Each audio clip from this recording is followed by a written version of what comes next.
The transition between Halo Combat Evolved and Halo 2 seems like a pretty simple one.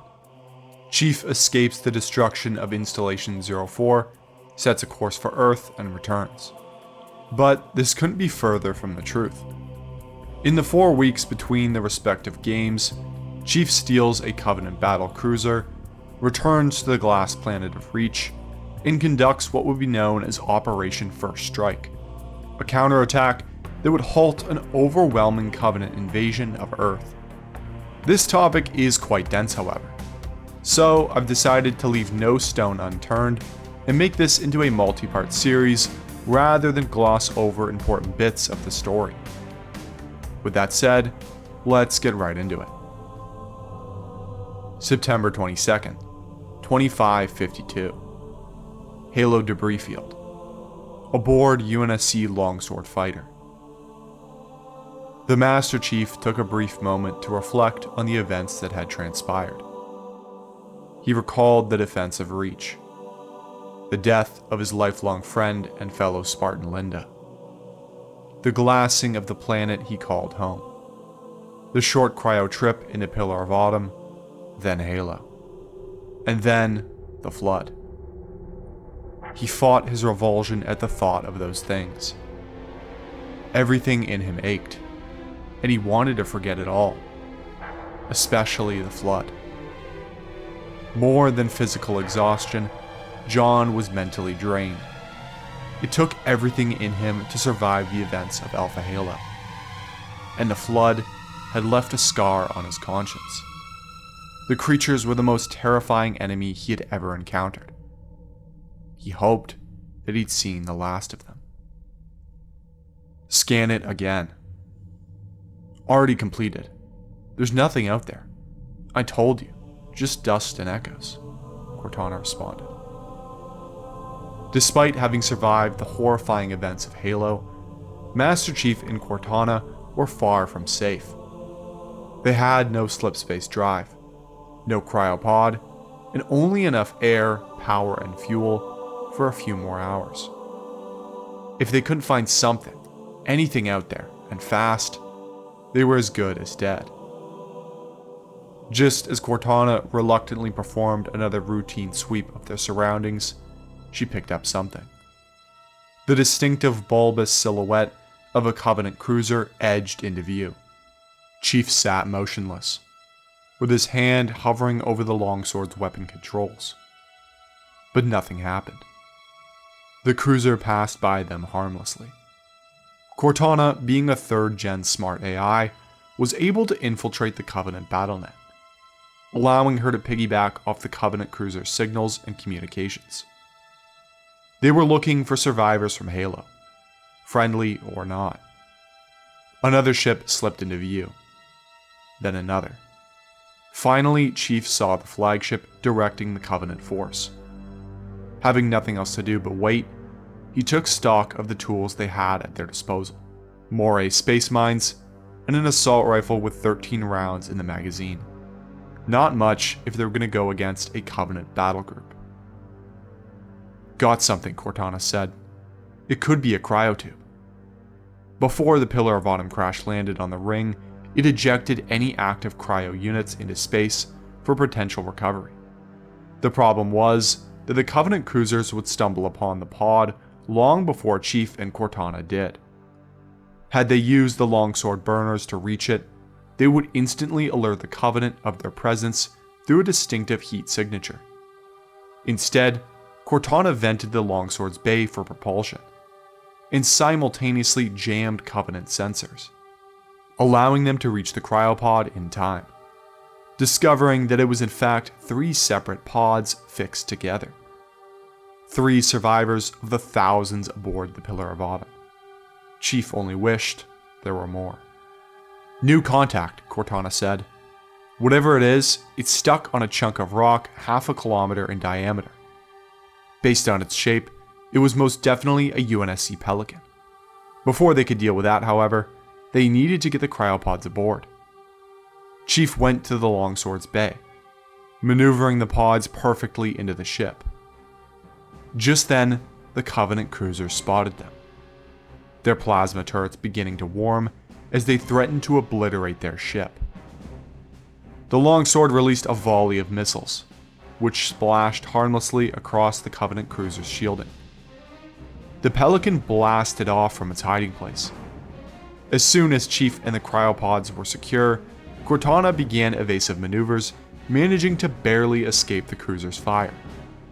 The Covenant ignored the longsword, however, and began chasing after the Pelican. They knew the humans had nowhere to go. It was only a matter of time before they ran out of fuel and were destroyed. Whoever was flying the Pelican knew their stuff. They headed straight for a debris field and expertly maneuvered the ship, dodging and weaving just in time to evade plasma fire and avoid collision. Chief took control of the longsword, moving after the Pelican. After they grouped up with these survivors, maybe then they could plan some way to evade the Covenant. This is Master Chief, Spartan 117. Recognition code Tango, Alpha 340. Copy? Copy, a woman's voice answered. Warrant Officer Pulaski here. Damn good to hear you, Chief. Pulaski, proceed at maximum burn to this position. With Cortana's help, they were able to establish a remote link with the Pelican, and maneuvered both craft directly over top of one another. Once done, they plotted a course to slingshot around the nearby moon basis, hoping to utilize its gravity to try and escape the cruiser's chase. The two ships physically docked via their access hatches. As the Pelican's hatch opened and a hand reached out from the other side, John pulled the man through. The shock only lasted a moment. He grabbed the man by his uniform, slammed him against the ship's hull, kicked the hatch shut, and drew the newcomer's pistol, aiming it squarely against the man's forehead. "You were dead," Chief said. "I saw you die. On Jenkins' mission record. The Flood got you." The man smiled with a set of perfect white teeth. "The Flood? Hell, Chief, it'll take more than that to take out Sergeant A.J. Johnson." Chief pushed the pistol deeper into Johnson's forehead. The sergeant's smile faded, yet there still wasn't a trace of fear in his dark eyes. "I get it. You think I'm infected. Well, I'm not. This," he patted his chest, "is 100% grade A Marine, and nothing else." Chief eased his stance, but didn't lower the gun. "Explain how that's possible." "They got us all right. Those little mushroom-shaped infectious bastards. They ambushed me, Jenkins, and Keyes." He paused at the captain's name, shook his head, and went on. "They swarmed all over us. Jenkins and Keyes were taken. But I guess I don't taste so good." Cortana interjected. "The Flood doesn't taste anything. Based on what we've seen, they don't just decide to pass up a victim." Johnson shrugged, fished into his pocket, found the remaining stub of a chewed cigar, and stuck it in the corner of his mouth. "Well, I've seen different. According to the readings from the sergeant's biomonitor, his story checks out." "All right." Chief clicked the safety on the Magnum, flipped it around, and handed it back to Johnson. "But I'm having you checked inside and out the first chance we get. We can't risk letting the Flood infection spread." "All right then, let's get the rest of the crew aboard." Johnson glanced over at the cryotubes. "I see you already picked up a few stragglers." "They'll have to wait," Chief said. "It'll take a half an hour to thaw them without risking hypothermic shock.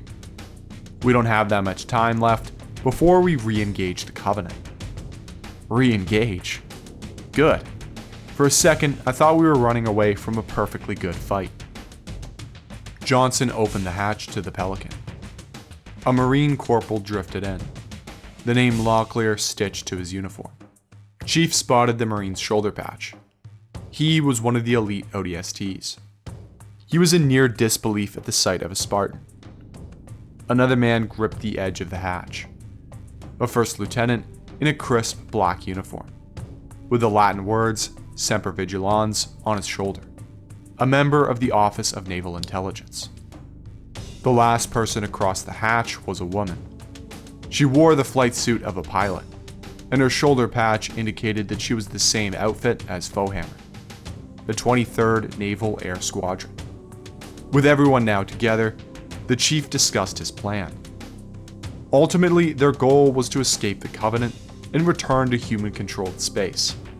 They had invaluable intel on the Covenant, on Halo, and of course the Flood. But neither ship had a slipspace drive, so we'll go after the next best thing. Normally, if they dared to approach a Covenant ship, they'd be blasted into molten slag. But Chief had a plan to counteract this. They would load the Pelican with the Longsword's Moray space mines, and remotely send it out ahead of them. With no crew, the ship could accelerate past the point where a human would black out. With this speed and its payload, it would draw the enemy's fire, drop the mines, and allow the chief and everyone else aboard the Longsword to slip by. For any of this to mean anything, they had to reach the Covenant ship's launch bay. They'll launch Seraph fighters, and to do that, they'll have to drop that section of their shields. We get in, neutralize the crew, and we have a ship with slipspace capability. Rock and roll, Locklear yelled. But the rest of the crew was less than convinced. Almost no one has captured a Covenant ship, Haverson said. The few times we've had them beaten in a position to surrender, they've self-destructed. There's no choice. He looked over to Pulaski, Johnson, and finally Haverson. Unless anyone else has a better plan.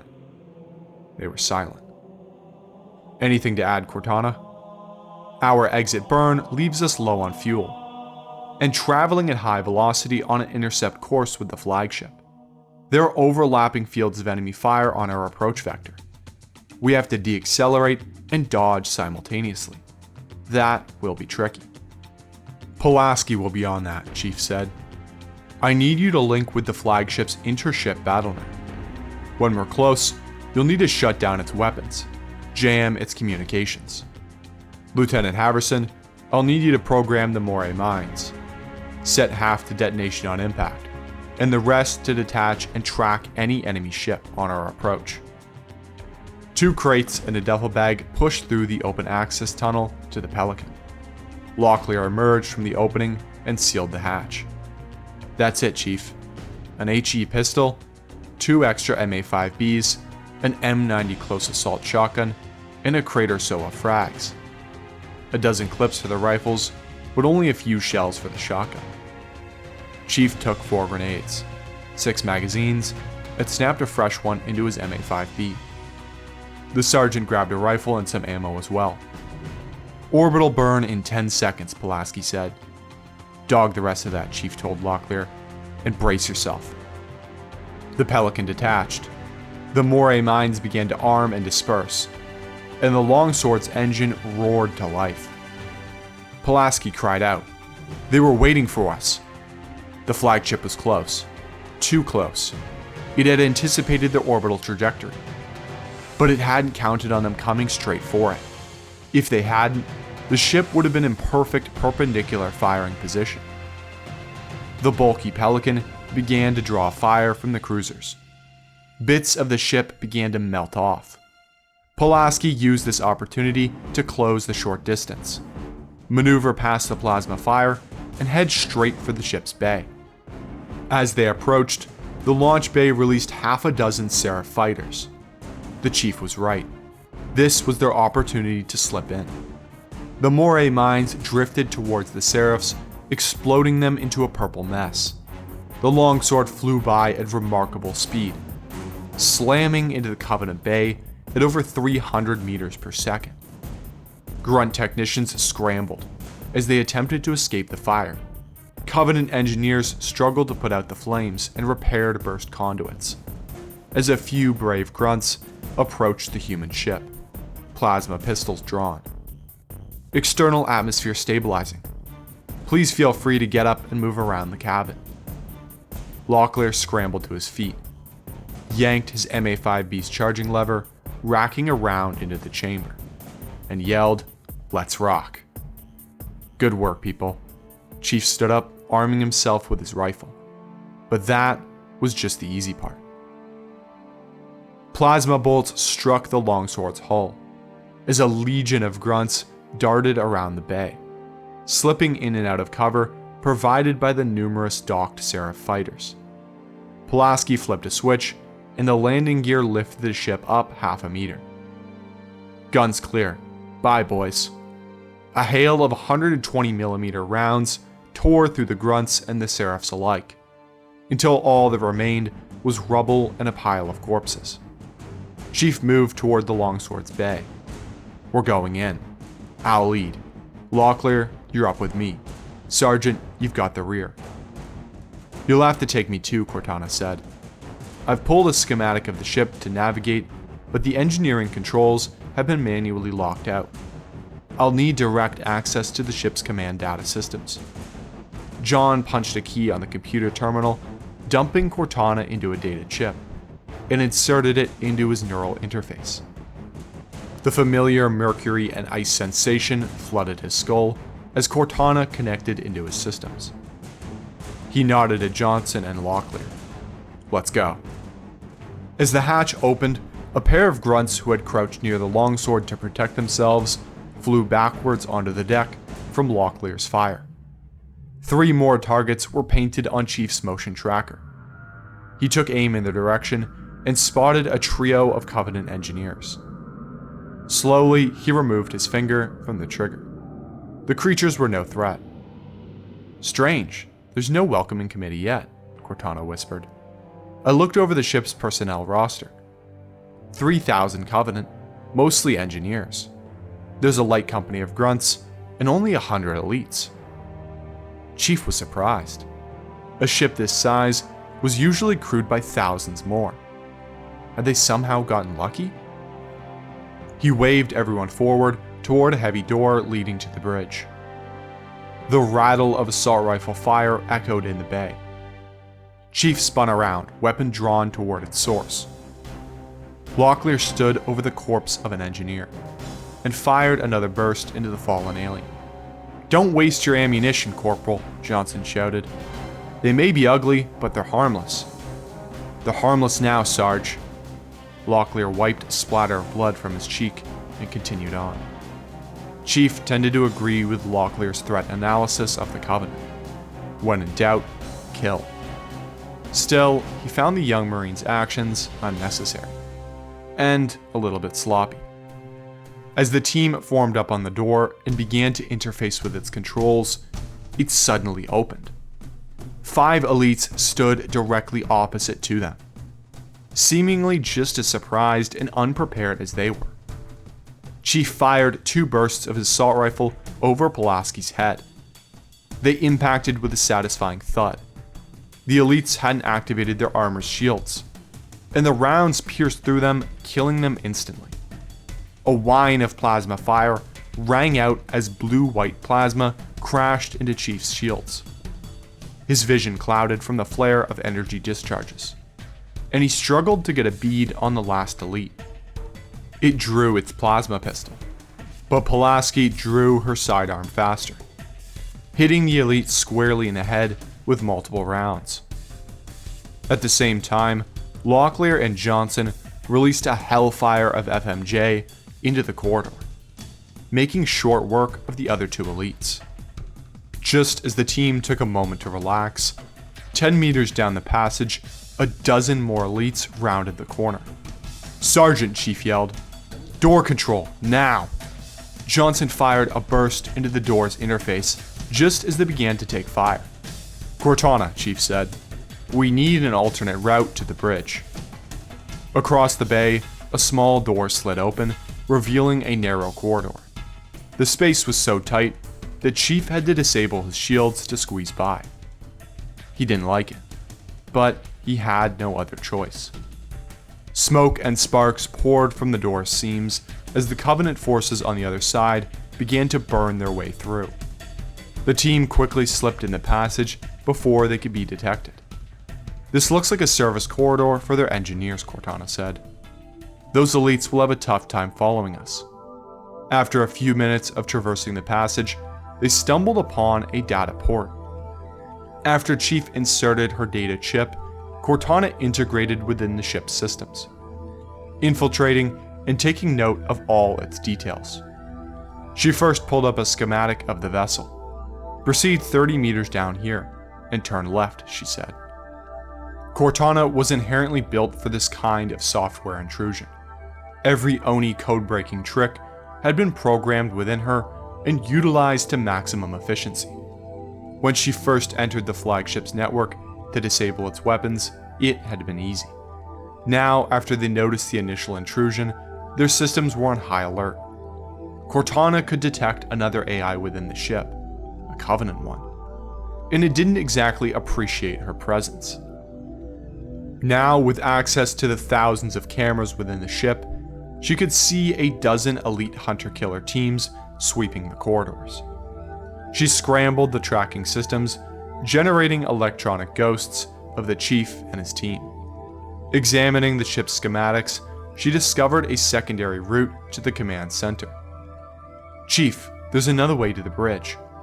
I suggest you split your team and proceed along this new passage. It'll maximize the chances of egress." "Understood. Pulaski and Haverson with me. Johnson and Locklear, you take the escape pod route." Cortana was picking up increasing communications bandwidth between the flagship and the surrounding cruisers. Reports of the invaders, a call for help, a warning to be relayed to the homeworld, and references to a Holy One. As she continued to decrypt Covenant messages, she detected an energy spike off the flagship's lateral sensors. One cruiser off the starboard side moved away, sped forward, and slipped into the blackness of slipspace. She took note of its trajectory, perhaps a clue to their homeworld's location. "Cortana," Chief's voice broke her concentration. "We've got elites in active camouflage in the passage. We need a way around. Access panel to your right. Down 3 meters, straight 5 meters, turn to the left, and then up again."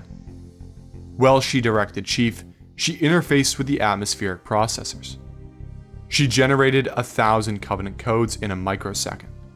It diverted the air vents along the corridor, killing the Covenant that blocked their path. As she did this, she heard the scream of the other AI within the ship's systems.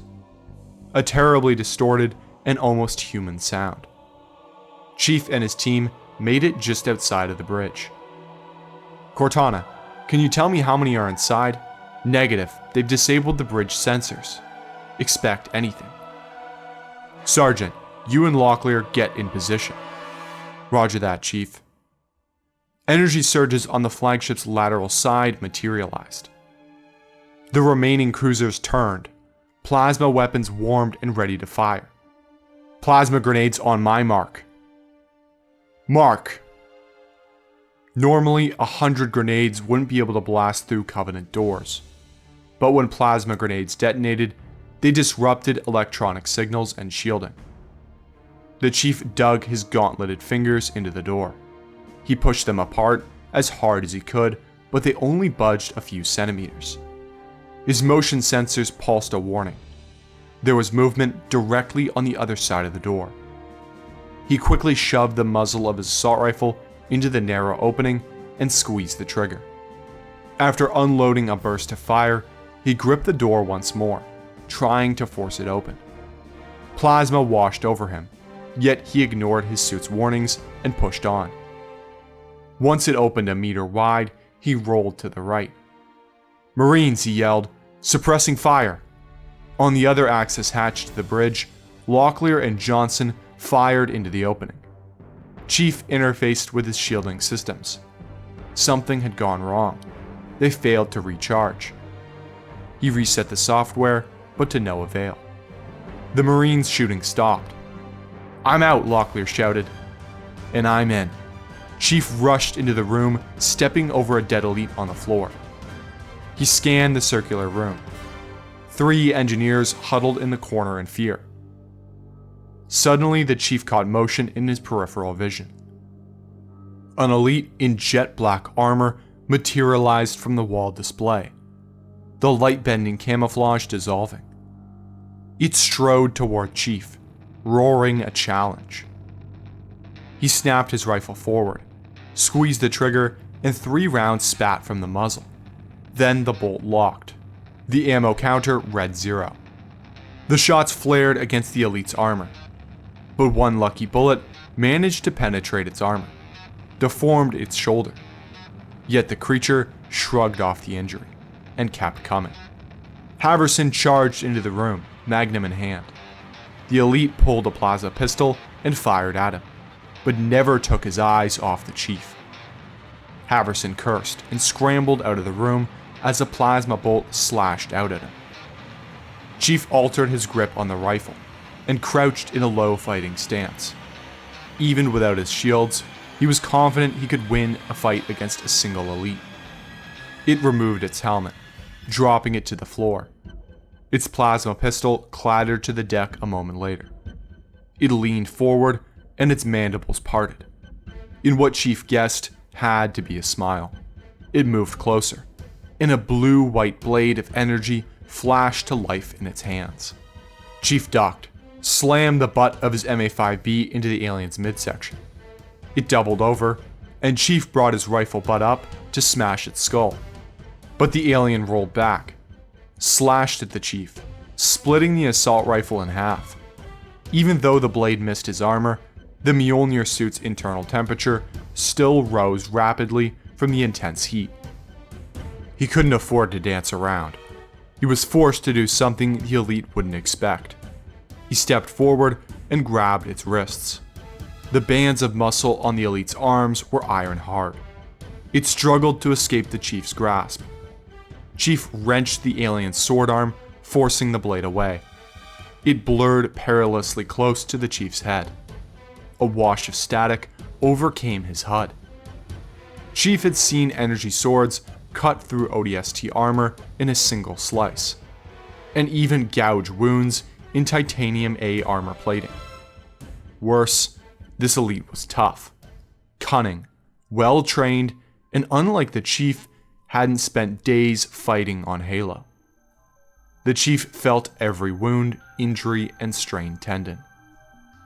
Haverson and Pulaski entered the room, pistols drawn. "Move, Chief! Damn it, we've got no shot!" If the Chief let go of the creature for even a moment, it would cut him in half. The elite lurched back, moving the two towards Haverson and Pulaski, flicking the angle of the energy sword to whip around at Haverson. The blade cut through his pistol and chest armor. Pulaski fired a shot, but it glanced off the elite's shields. "Get the lieutenant out of here," Chief barked. He raised his knee to his chest and lashed a straight kick. His boot connected with the elite's breastplate, flaring its energy shields and breaking through his armor. The creature coughed purple blood, fell backwards, but took Chief with him.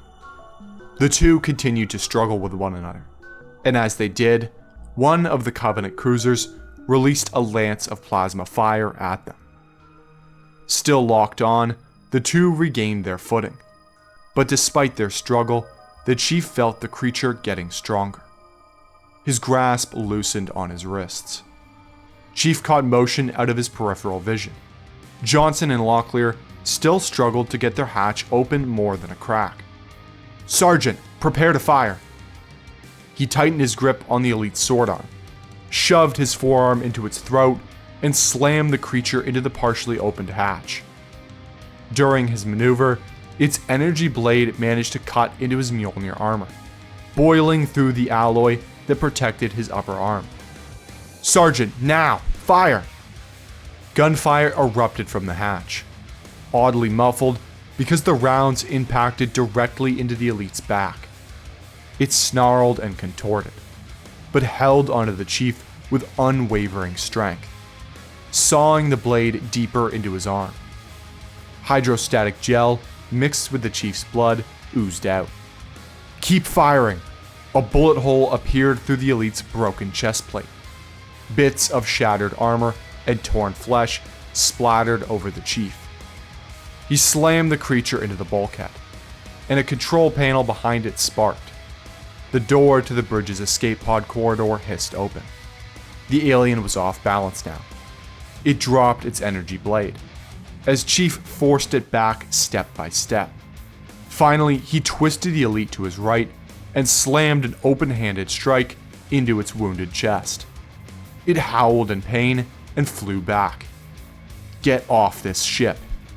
Hitting a control stud, the hatch slammed shut. The pod screamed away from the hull, and the Chief exhaled. Sweat dripped into his eyes, momentarily blurring his vision. But this was no time to relax. Cortana's voice cried out. Plasma impact on starboard foredeck. Shields to 65%. Chief, you need to disable the navigation override so I can maneuver.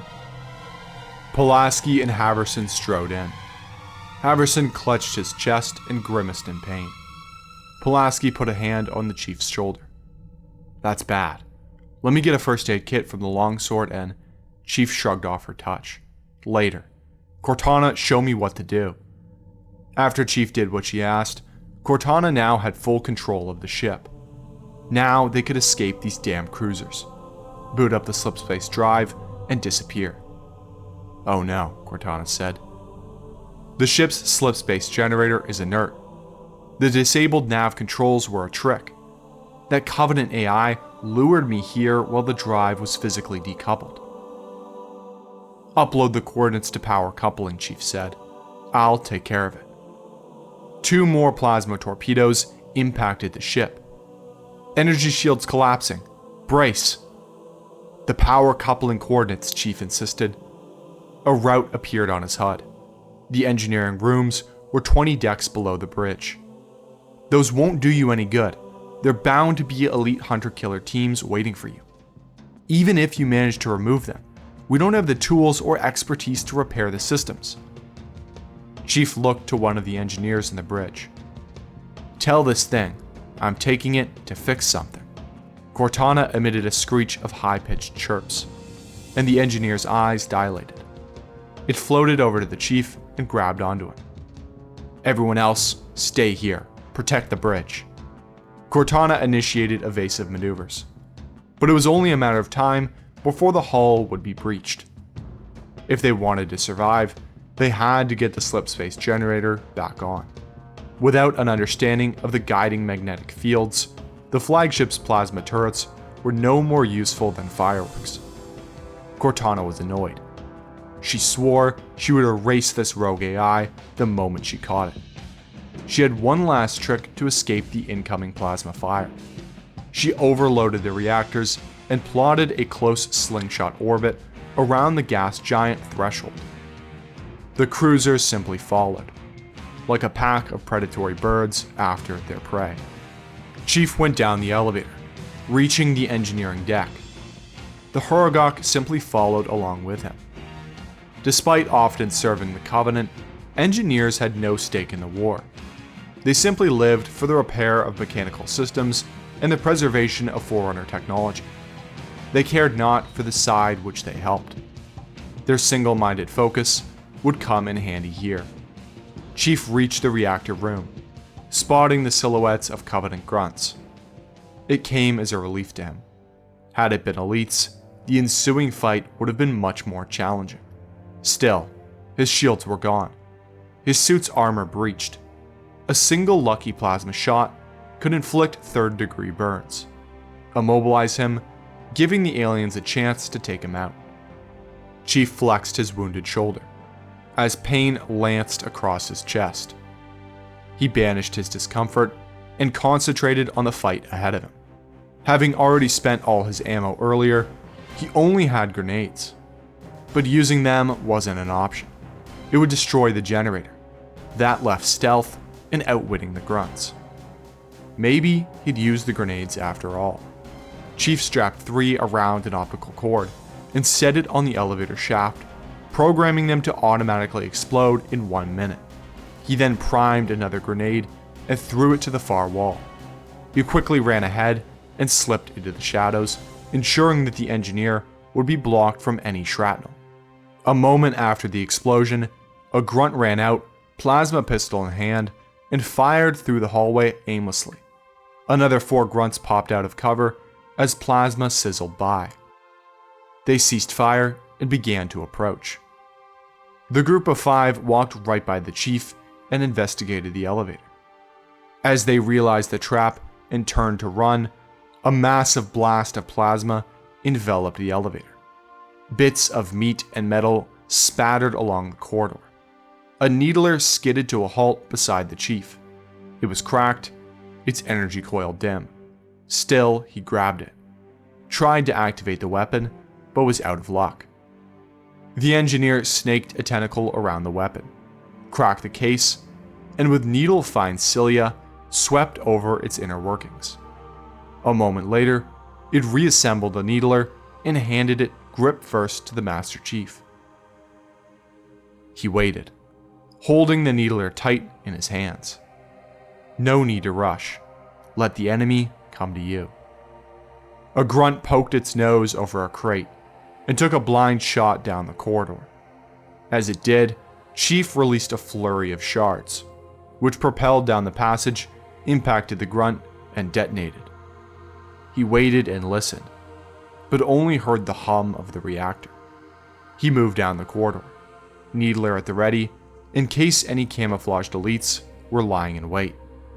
But as he slowly cleared the room, he spotted no more enemies.